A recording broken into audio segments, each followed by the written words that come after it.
Hi everybody, this is Natalie Z at the Blue Lotus Sanctuary, and this is my yellow wall.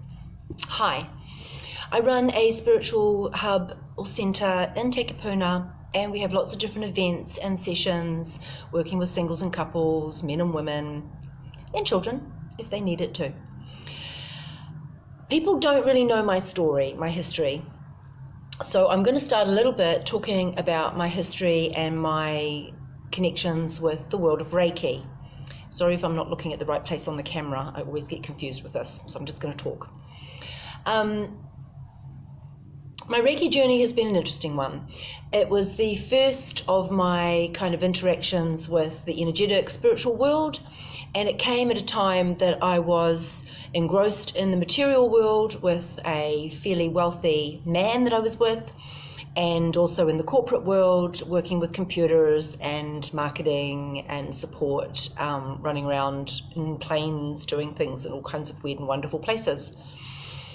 And how it kind of came to be that I got connected to Reiki was we were living here in New Zealand, and my partner's work dried up here, but he had offers in England, and he was English by birth. So we travelled over there for him to do a few contracts, and at the same time a business that I was involved in called Rampage, that was selling memory into the computer industry, had hit a wall financially, and my business partner wanted to invest an investor to come in, and I didn't feel comfortable with that. So I exited that situation and went away with my partner at the time. So because he was English and we weren't married, I couldn't legally work there, and I'd left everything behind, so it was like I had time to reinvent myself. And one of the things I did was went to the library almost every second day and got out piles and piles of books on all the different things I was interested in, and that led to me being known in the library, because the ladies out the back apparently would say, "Oh, did you see what she was looking at today? She picked up that thing on crystals and Reiki and all this other stuff." They were like, "Oh, you're very interesting." It was kind of funny. So it led me to Reiki. I did my Reiki with a really cool Reiki master in Leeds, and I travelled for 2 hours each way to get to him. And he was of the strict philosophy of Reiki that you had to do your number one, and then you needed a good 3 months to integrate that energy before moving on to number two. It was kind of coming to the time when we were leaving, and I wanted to do my Reiki too before I left England. So I became connected with another teacher. Her name was Glenacina Ranson, and I've tried to look her up recently and unsuccessfully. So my connection with her was actually very interesting. I did Reiki and another system that was connected with it that I later discovered was connected to my husband, who is now my ex. And even when I was in the training with her for a couple of intensive weekends, 4-day blocks, she was a clairvoyant, and at one point she said to me, "You're taking this other system, this Sikkim, to New Zealand." And she was very strong in her, "You're taking Sikkim to New Zealand, you're taking it to New Zealand." And she also saw that I would be spending time in a country that started with A, but she couldn't figure out whether it was Australia or America. As it turns out, it was both. So that's why she was confused. I love it. And as it turned out, I did come to New Zealand, and guess what? I brought Sikkim here because that was Patrick Ziegler, and I brought him here. So yeah, she was right on.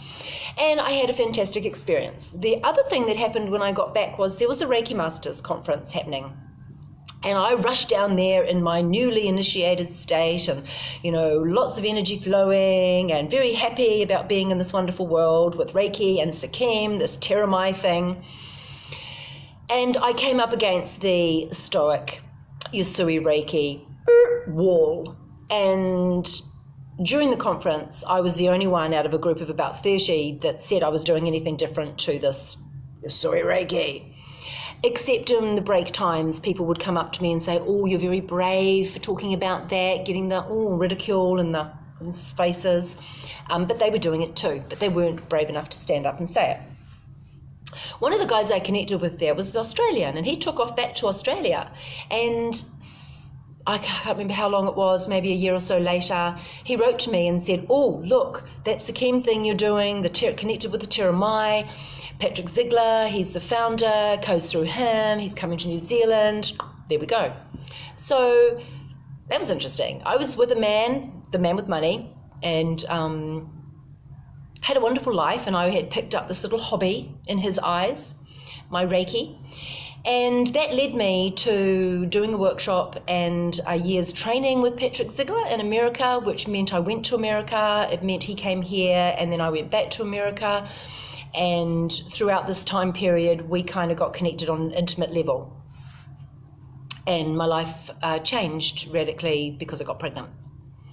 So I'd known Patrick for 2 years by the time that we were birthing 2 babies, and yet we'd only been in physicality for about 2 weeks of those 2 years.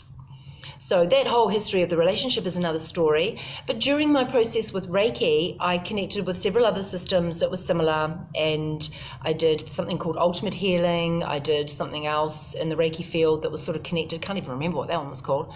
But I went down a path that led me to intuitive healing, also muscle testing and pendulum work and crystals and all these color, the whole kind of gamut.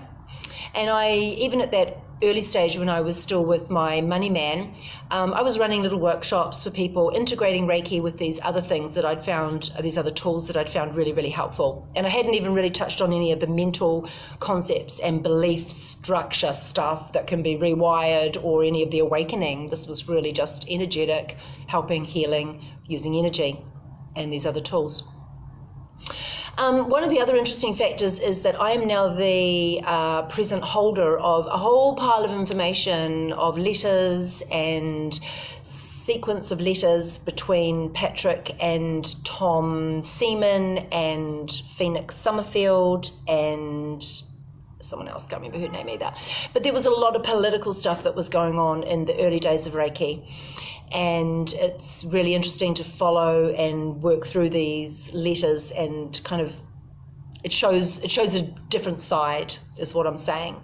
So Reiki, when you first learn, there's like the system, the healing, the history, the healing, the techniques, the initiations, self-healing, healing others, and then number 2 is the distance healing. Number 3 is helping to pass it on to others and initiate. And in my time, I've trained many Reiki teachers, or many Reiki students, over probably 400 at this point. I've initiated about 20 masters, and I know of a handful that are still working and operating in the Reiki world. In the early days, I was extremely excited about the other stuff that kind of connected onto Reiki, the Karuna and the Tiramai. I remember going to events, shows and stuff, and there was even someone there at one of them that was doing Karuna Reiki, and this is actually fairly recent compared to the length of time I've done this. And I was really excited. I went over and I connected with her, and I'm like, oh my God, you're doing Karuna, I can't believe it. Do you know where that comes from? Do you know the history? Do you know it comes back to Patrick? Guy standing beside me. And her face just went, Goom. Her defenses came up, Her defenses came up, and that was it. The conversation was over. So what I find with some of the Reiki people is they're very hooked into the history, the way they've learnt, what their teacher has passed on, and they believe it like they believe everything. That's it. That's all. That's God. That's it. Me, on the other hand, I've always been the researcher, the finder-outerer, and the connector of bits and pieces. And so I've got some really interesting information to share with the people who come and do the advanced Reiki stuff with me, Reiki training with me. Anyway, so all that aside, Reiki is a form of natural healing energy that, when channeled through the body, can help to balance and clear and energize and provide spiritual growth. It's not a system, it's not what I would call the be-all and end-all of spiritual stuff. Reiki is almost like a beginning point. So I love working with not singles, I love working with people who are beginners in this, because even though someone who's been a clairvoyant for 20 years will find an increase in their abilities when they attune to Reiki, the new people that come in off the street and have heard about it or had it recommended from someone and they're trying it for the first time, they can have the most powerful shifts and the biggest, wow, this is amazing. And so I like working with them. Anyway, over the years, of course, the Reiki has I've learned a lot of other things. I love matrix energetics. Matrix energetics I've integrated with my Reiki, and we've got some really cool techniques we use there. And then even the blessing stuff that Patrick came back from India with, I integrate that. Many years ago, going to shows, I used to sell my hugs, $5 a pop, really cheap, but people realized really quick that I would never let go first, so the hugs got too long for the $5 price tag. But over the years and the learnings, it's like we have so much power in ourselves. This Reiki channel, if you like, we all are infrared machines. We emit infrared, and that is one of the bases of the Reiki energy. It's this transference of an energy that's being channeled through us. You could say it's coming in through the crown, down into the heart, out through the hands. The work I've done with the All Love system takes that template and grounds it down into the planet Earth and then brings the energy back up. So it's like you're receiving from both ends into your heart and then letting that flow out. So I work with different energetic templates, if you like. What else can I tell you? The 0 point field in the matrix energetics is a space where anything can happen and anything can change in an instant. People often think about healing as a process or something that you work towards, and they dismiss miracles as being a part of that process. So matrix energetics has really allowed me to look at things differently and expect things to show up differently, and therefore they do. So whatever we're seeing is what we are experiencing. It's not the experience that leads to the seeing of it, it's the other way around. So I like to educate from the perspective of watch what you're thinking, watch what you're speaking, because those are the things that you're creating. We're all creative beings, we're all powerful creative beings on this planet, and the energy moves through us in any way that our intention is directed. So watch where your attention goes, watch what things you focus on, cultivate the watcher in your mind so that you can become aware of how you're spending your energy and how you can shift that if you need to. Some of the awakening stuff I've done more recently. The awakening has been going on for several years. I've loved this awakening concept and idea of peeling off those layers, opening to the idea that none of this fucking shit is real. It's all made up by someone, absolutely every part of it, including the idea of good and bad, which really don't exist, just a concept. Even a lot of the stuff I teach in the corner of Reiki, if you like, I can pull that out and go, it's all bullshit, wake up, and there's a different experience over here through the awakening practices and experiences and exercises that I do. Anyway, that was a little bit of my history with Reiki, and I'm really excited now because I think Reiki is coming back, is having a resurgence. It went kind of underground for several years, and it was a bit kind of, oh wow, Reiki, boring, everyone's a Reiki master. And then every Reiki master went out and became a life coach. Then everyone was a life coach. Now we're going back to Reiki. It's kind of funny. Anyway, I'm going to sign off for now. Remember, this is Natalie Z at the Blue Lotus Sanctuary. So that's blue-lotus-sanctuary.nz. That stands for me, Natalie Z. Hope to catch you soon, and hope you're enjoying my videos.